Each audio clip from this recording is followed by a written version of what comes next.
Hello, friends. Welcome back to Love and Life, the channel that shares knowledge for holistic personal growth through great books.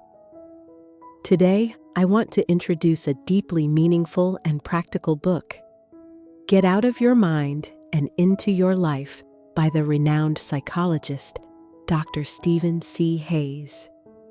Have you ever noticed that when we stand at the edge of a cliff or on a high rooftop and look down, our legs tremble, and it feels as if some force is pulling us over? Cats, however, don't seem to fear like we do. They don't tremble and can walk calmly along a narrow wall that's far more dangerous. Or consider a dog that gets painfully kicked. It yelps and runs away, and next time it sees the person who kicked it, it keeps its distance. But when no one is kicking it and it has food and shelter, the dog is happy. It doesn't stay angry for a month because of that one kick. Humans are different. We can be sad for many days or even suffer for years over past events. Picture someone standing by the sea at sunset on a breathtaking evening.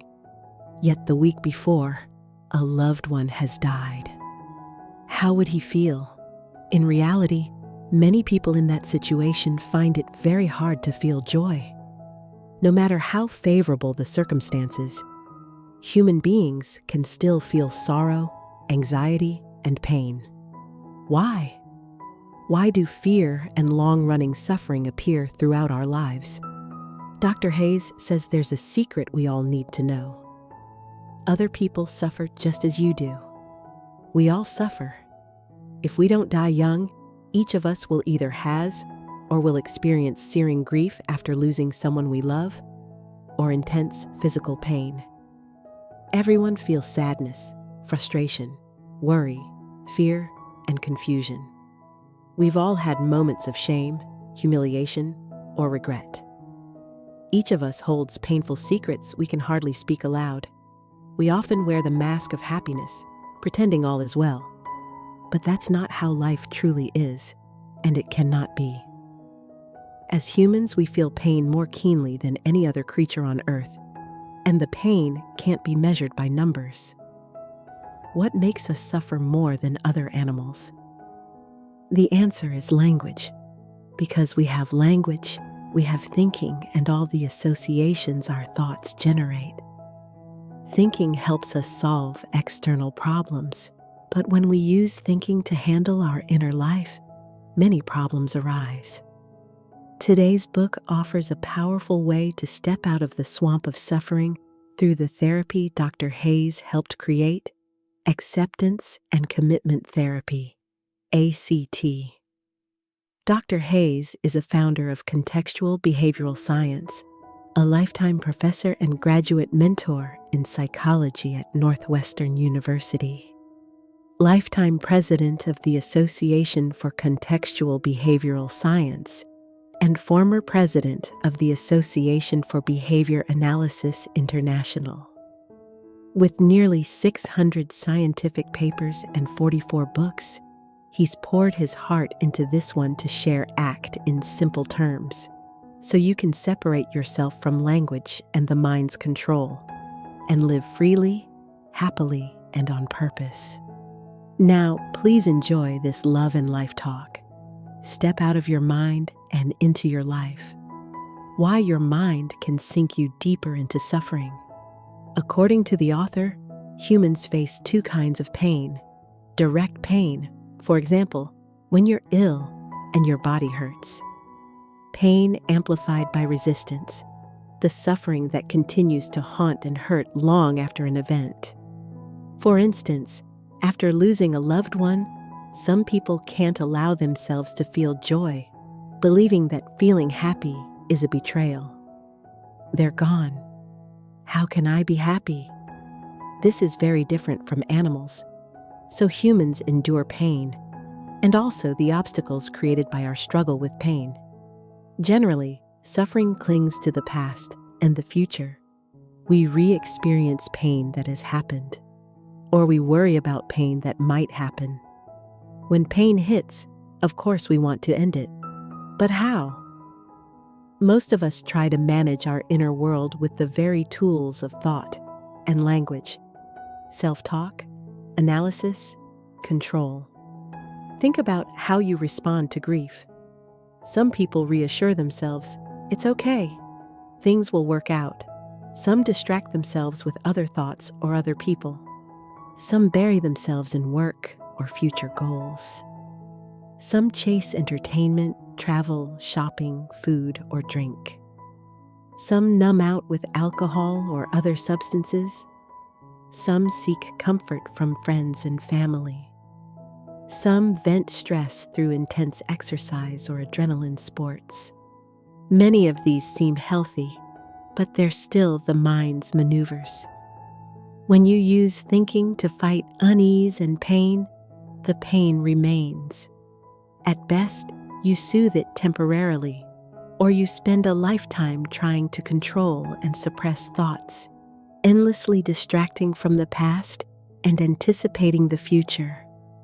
And language runs on the same tracks as suffering, fixated on what's ahead, planning, evaluating, and comparing with what already happened. If you use your head to fight your heart, it's like playing tug of war with a monster of your own making, a monster built from your experiences and thoughts. It knows your deepest fears and cravings because it is made of them. How can you beat something that always knows your next move? The more we suppress thoughts, the more we provoke them.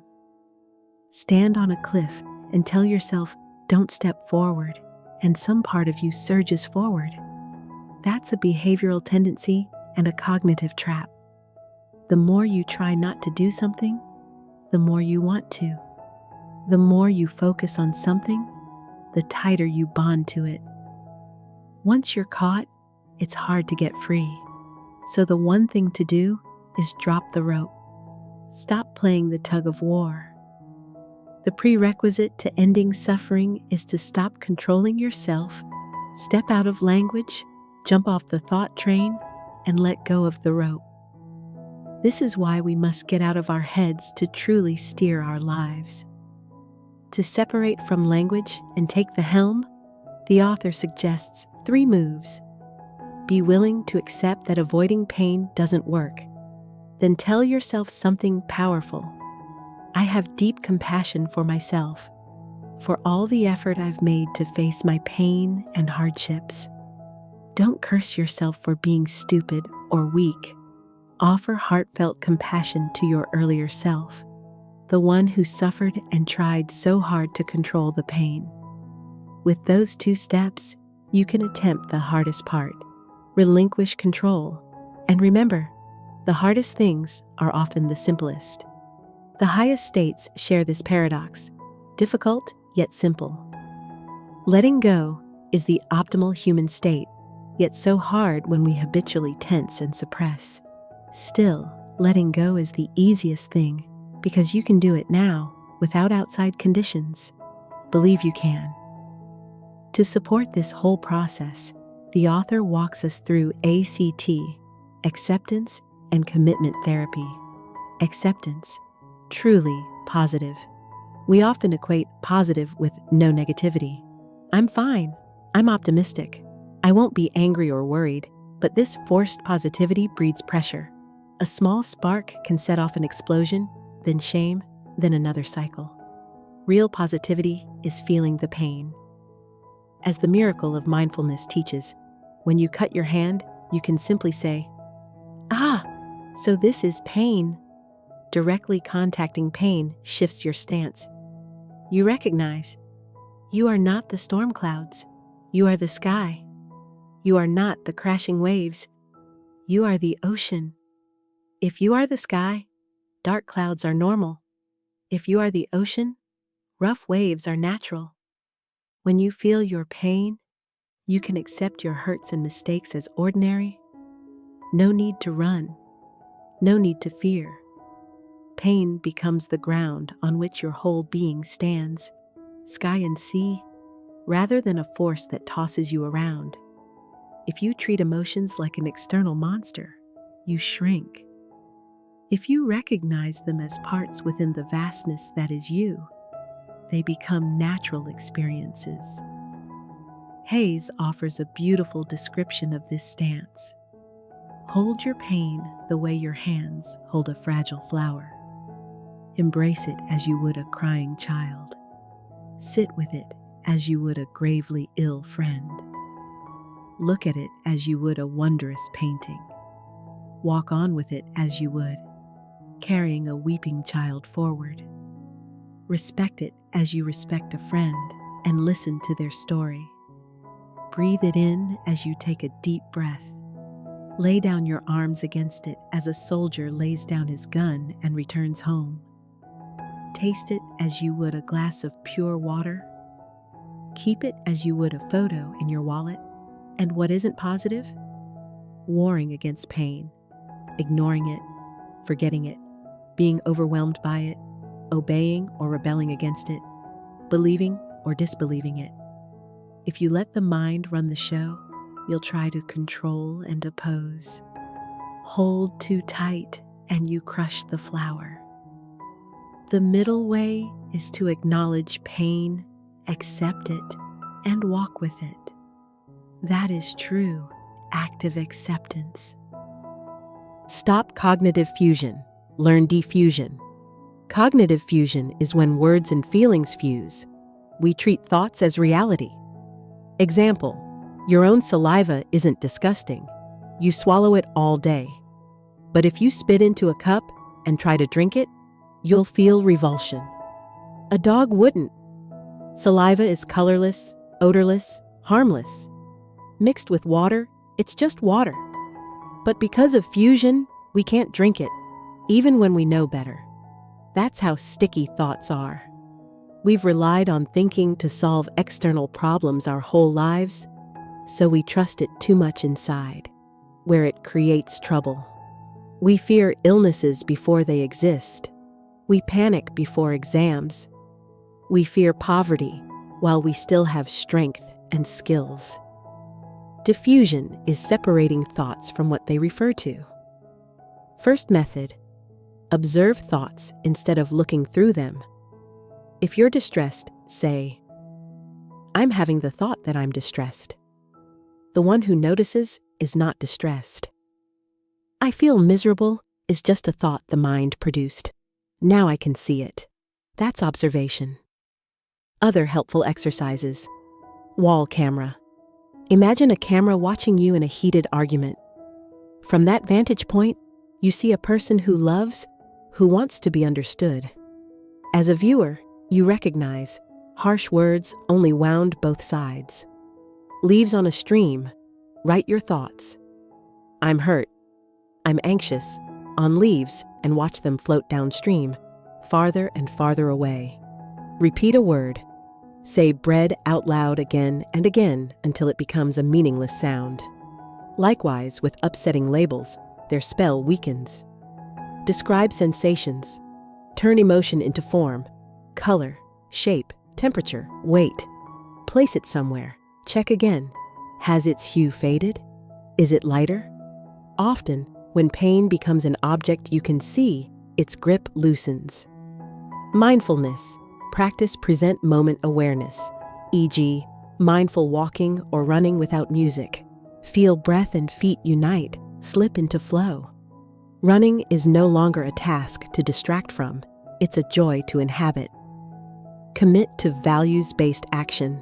ACT doesn't stop at diffusion, it calls you to act. How do you change your life? Clarify what a life that matters means. Hayes explains, values are not goals, not feelings, not results, not smooth sailing, not the future. Values are directions, ways you choose to move. The key is knowing how to choose. Choose from the observing self, the pure witness unrelated to looks, success or failure, bank balance, degrees, or job title. From there, keep asking, what kind of parent/partner/friend do I want to be? What relationship do I want with my body? How do I want to contribute to my community? Try writing your imaginary eulogy or a single sentence for your tombstone. What would it say? This reveals where you truly want to go. Then commit. Of course, you may break commitments. Don't drown in shame or quit. Forgive yourself. Only self-kindness fuels change. If you stumble, return like a child learning to walk. Try again. A supportive practice is breaking patterns. Do something you'd usually feel embarrassed about. Wear an odd hat to work and carry on. Identify what triggers shame and gently do it. Each small pattern you break builds courage to act on your values. Commit, slip, recommit, entering a richer life. To step out of the mind, face pain, accept it actively, diffuse from thoughts, and then move toward what matters. That's how you live meaningfully, with ease, happiness, and inner freedom. I made this video because so many of your comments carry quiet pain, loneliness, pressure, fatigue. I can't reply in depth to each one, but a 20-minute conversation like this is my way of being with you. You've been tired for a long time, but you are not alone. It's time to step out of the mind and back into life. Right now, there's a fork in the road. Left, control and avoidance. Right, acceptance and commitment. Choose control and avoidance, and you choose a life that is rigid and hard. Choose acceptance and commitment, and you choose a path that is alive, value-driven, flexible. The choice is yours. But I believe we resonate on this. Life is a series of choices, and the point isn't to eliminate pain, but to live with it wisely and create a life of value. One day, I'll be overjoyed to hear you say, I can see my pain now. I can tuck it lightly into my pocket and keep walking toward the place where I choose my true values. Thank you for listening. If you found this video helpful, please share it with someone who needs it. And don't forget to like, subscribe, and turn on notifications to catch our newest weekly videos.